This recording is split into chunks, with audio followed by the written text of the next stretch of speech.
Be ready, 5 seconds. Start.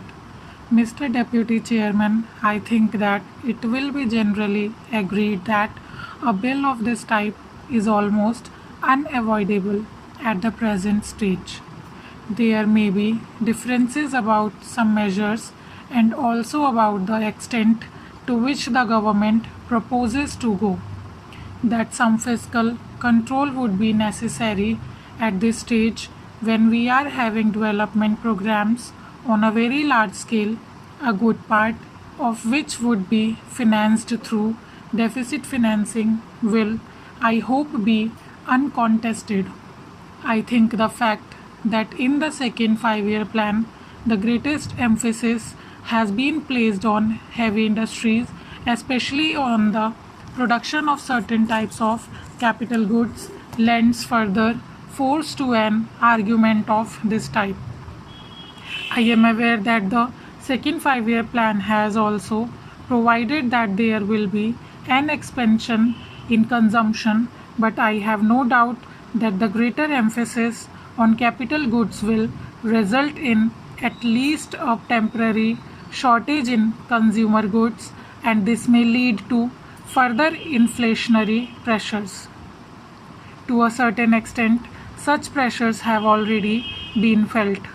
The recent rise in prices is a kind of warning of the kind of situation that may develop unless we are careful from the very beginning.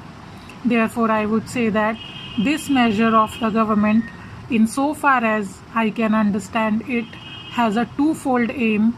On the one hand, to increase the capacity of the Reserve Bank for creating money by note issue, and on the other hand, to put restrictions on the creation of credit by private banks. The first aim is intended to ensure that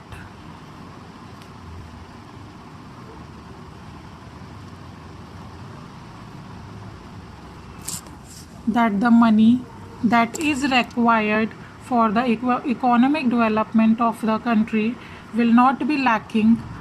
The second is to see that the unregulated creation of credit by private scheduled banks will not create a situation whereby inflationary pressures would become too great. To that extent, everybody would agree that a bill of this type is unavoidable. I have, however, a few questions to ask of the Honorable the Finance Minister, and I have no doubt he will be able to meet the doubts which I have in my mind. My first doubt is whether there is not an undue measure of fear about these inflationary pressures. In the second plan, there is an uncovered gap of rupees 400 crores, and there is also a proposal to have rupees 1200 crores of deficit financing, and so we may say that deficit financing would be of the order of rupees 1600 crore, because after all the uncovered portion has to be met somehow or the other. I do not know whether sufficient credit has been taken of a possible adverse trade balance which is bound to develop during the first 2 or 3 years of the second 5 year plan. We are going to industrialize on a fairly heavy scale, and as we import machinery on a large scale, an adverse balance of trade is bound to develop. This adverse balance of trade will, to a certain extent, act as a check against any inflationary pressures. Then again, there is the question of production of food grains and other materials within the country.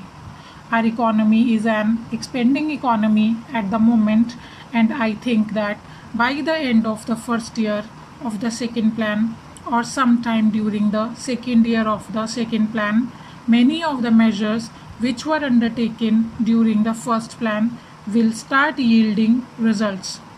Many of the major irrigation projects will give full dividends, and the production of food grains in the country is bound to go up. As the production of food grains goes up within the country, It will again be a check on inflationary pressures. Also, some of the industries which were established during the first plan will start yielding results.